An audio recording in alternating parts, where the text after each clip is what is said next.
Gloire au Seigneur, nous vous saluons partout où vous êtes branchés à cet instant pour suivre cette tranche dénommée Une vie heureuse du couple. Cette tranche qui vous est présentée par votre humble serviteur, le berger Martin. Bien-aimés, par la grâce de Dieu, le Seigneur nous a mis à cœur ce fardeau de partager avec plus d'un couple notre expérience au sein de nos couples au travers de cette tranche. Bien avant que nous ne puissions commencer, nous allons prendre une minute de prière afin de recommander ce moment entre les mains du Seigneur. Tendre Père, notre Dieu, toi qui es l'instaurateur même du couple ou du mariage, nous remettons ce moment entre tes mains. Sois avec nous, que ton esprit nous assiste afin que tout soit pour ta gloire. Au nom de Jésus-Christ, nous avons ainsi prié. Amen. Gloire au Seigneur. Dieu est bon parce qu'il nous a accordé l'opportunité d'être encore réunis au travers de cette tranche. Cette tranche, bien qu'intitulée Une vie heureuse de couple, ne concerne pas seulement les couples mariés, mais ça vous concerne aussi, vous qui êtes encore fiancés, qui aspirez à vous marier dans les jours à venir.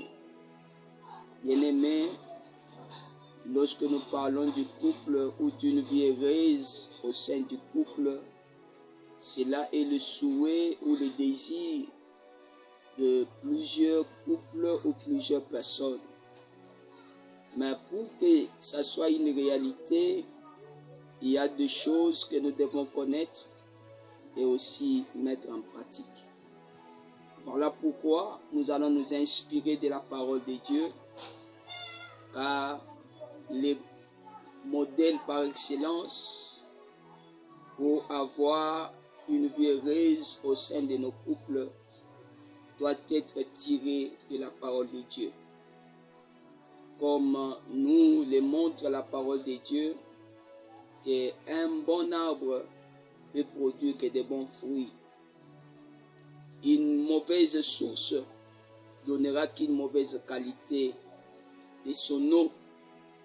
Ainsi, la parole de Dieu est la source la mieux indiquée pour tirer les éléments qui peuvent faire de nos couples des couples heureux. Ainsi, nous lisons la parole de Dieu dans le livre de Luc, au chapitre 6. Nous lisons le verset 47 jusqu'au verset 49. La parole de Dieu déclare ceci.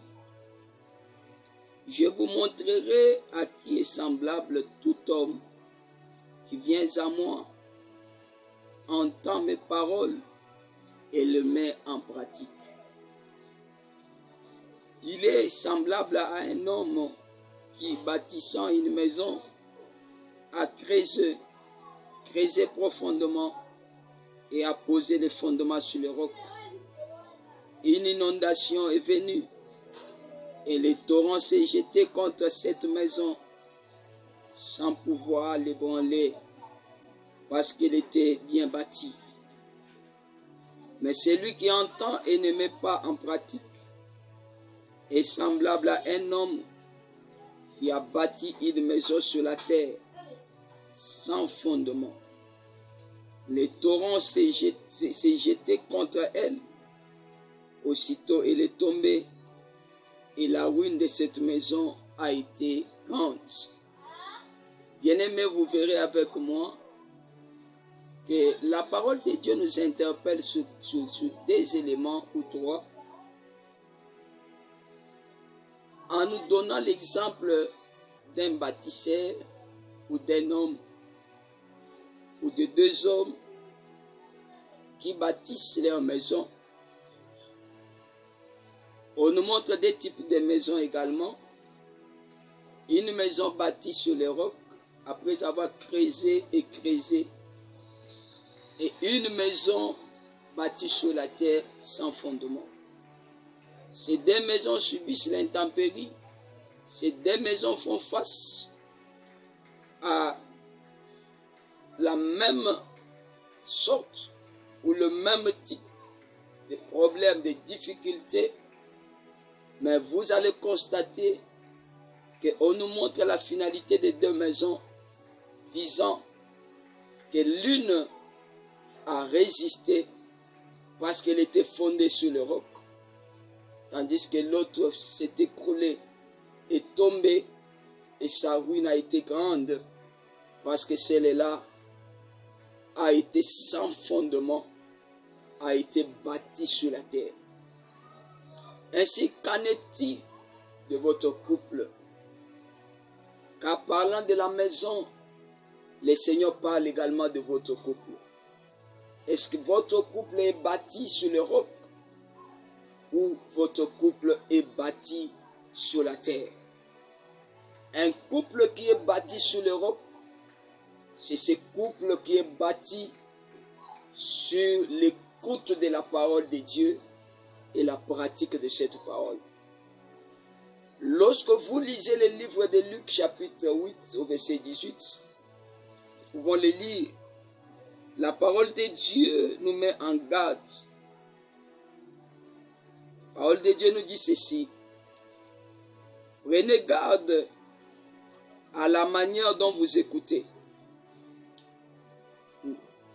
Prenez garde, bien-aimés, à ce que vous écoutez. Adam a connu des problèmes avec Ève à cause de ce qu'ils avaient écouté. Ils avaient l'habitude d'écouter les seigneurs chaque fois qu'ils venaient les rendre visite dans le jardin. Et plus ils écoutaient la parole du Seigneur, plus leur séjour dans les jardins d'Éden a été prolongé, plus ils vivaient la nature de Dieu, plus ils fonctionnaient comme Dieu. Mais les jours où ils ont écouté la parole du serpent, c'est ces jours-là que leur chute a été constatée. C'est ces jours-là qu'ils ont connu des problèmes. Et c'est ces jours-là que l'avenir de l'humanité a été trafiqué. Bien-aimés, l'état de votre couple détermine également l'état de vos descendants. L'état de votre couple détermine l'état de ceux qui naîtront de votre union.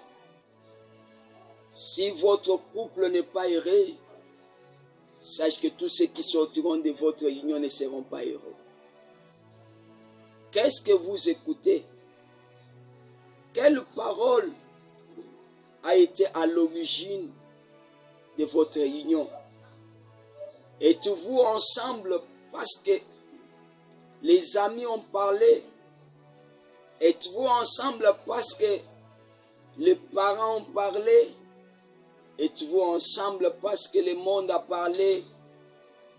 Êtes-vous ensemble parce que les amis ont apprécié cet homme? Êtes-vous ensemble parce que la famille a apprécié cette femme, cette fille? Êtes-vous ensemble parce que le monde a parlé? Ou êtes-vous ensemble parce que un jour le Seigneur a parlé? Bien-aimé, pour que Adam puisse avoir Ève, il a fallu que Dieu parle. Dieu a dit, il n'est pas bon que l'homme soit seul. Mais toi, qui as parlé pour que tu sois à côté de cet homme? Quelle parole as-tu écoutée pour que tu sois à côté de cette fille? Votre couple est basé sur quelle parole? Le Seigneur nous dit de prendre garde à ce que nous écoutons. Car cela est parmi les éléments de fondement ou de la fondation même de nos vies et de nos couples. Plusieurs couples aujourd'hui subissent des problèmes, sont dans l'instabilité, vivent des situations difficiles, compliquées, parce qu'ils se sont retrouvés ensemble à cause de la parole de telle ou de telle personne. Et si tu verras, certains qui disent, si je savais que cet homme était ainsi, si je savais que cette femme était ainsi, je ne pouvais pas. Oui, tu dis si tu savais, parce que tu t'es engagé sur base de paroles des hommes et non de la parole de Dieu. Seule la parole de Dieu contient la vérité et seule la parole de Dieu nous plonge dans la vérité. Mais la parole du monde ou les paroles des hommes, bien-aimés, peuvent nous paraître comme une vérité, mais en dedans, il n'y a que le mensonge. En dedans, ça nous amène qu'à vivre les troubles, ça nous amène qu'à vivre les difficultés, les souffrances. Mais j'aimerais que toi qui nous écoutes, ce couple qui est en train de me suivre, que l'Éternel Dieu vous fasse grâce, afin que Jésus-Christ, qui est la parole de Dieu, soit le fondement de votre couple. Qu'à partir d'aujourd'hui, que vous écoutiez que la parole de Dieu, que vous écoutiez que Jésus-Christ, car c'est lui qui est le roc sur lequel vous êtes appelés à fonder ou à bâtir votre couple. De l'autre côté, on nous présente cette maison qui est bâtie sur la terre, sans fondement. On nous montre que cette maison, devant les intempéries, devant les difficultés, elle s'écroule. Oui, lorsque votre couple est bâti, a comme origine les paroles des hommes, la finalité, c'est ce que vous vivez aujourd'hui. La finalité, c'est ce que vous rencontrez aujourd'hui. Bien-aimés, non seulement nous sommes appelés à fonder ou bâtir nos couples sur la parole de Dieu, mais nous sommes également appelés à pratiquer la parole de Dieu au sein de nos couples. Plusieurs couples, aujourd'hui au travers le monde, non seulement ils ne se sont pas fondés sur la parole de Dieu, mais ils pratiquent la parole des hommes. Que pratiquez-vous au sein de votre couple? Pratiquez-vous la parole de Dieu ou la parole des hommes ou la parole de votre culture ou la parole de votre coutume? Vous pratiquez quoi au sein de votre couple? Si nous allons dans la parole de Dieu, nous allons voir deux exemples. L'exemple du couple d'Ananias et Saphira et l'exemple d'Abraham et Sarah. Avec moi, vous allez constater que ces deux couples ont écouté la parole de Dieu, mais ces deux couples ont pratiqué différemment cette parole.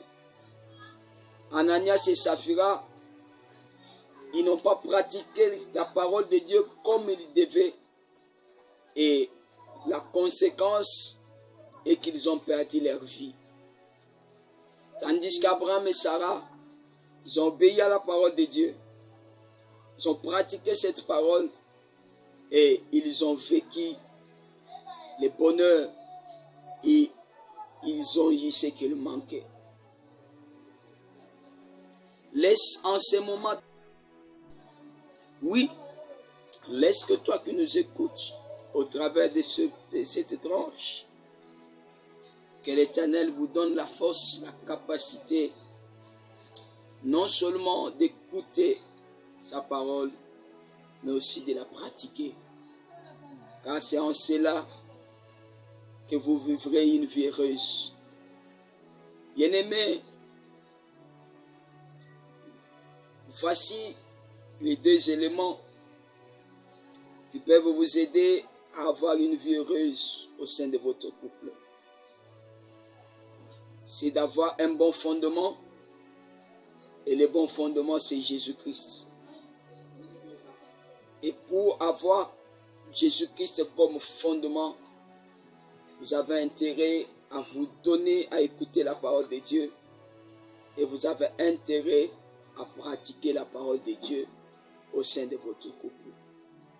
Je sais que nous sommes dans un monde où nous sommes exposés à beaucoup de paroles, à beaucoup de théories, à beaucoup de principes. Mais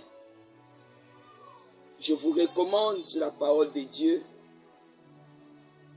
car c'est elle qui est la vérité, c'est elle qui conduit, c'est elle qui est cette lampe qui éclaire, et c'est elle qui donne le bon fondement.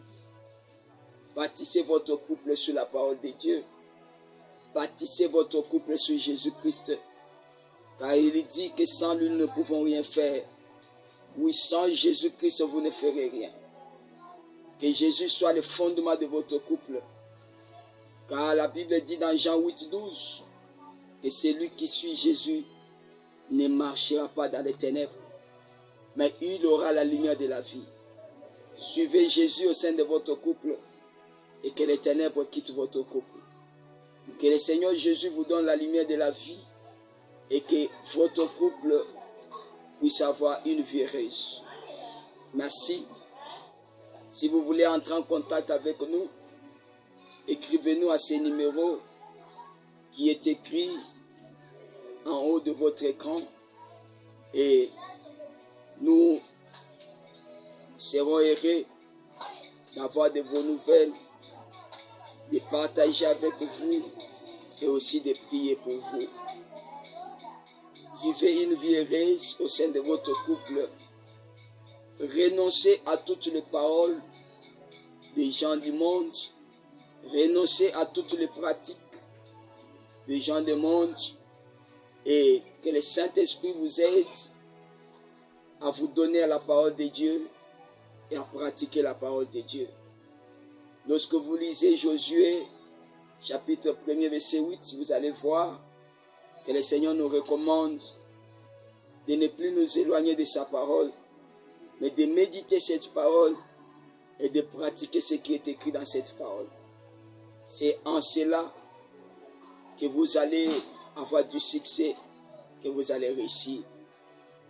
Que la parole de Dieu ait sa place au sein de votre couple et que le Saint-Esprit vous aide à la pratiquer. Merci.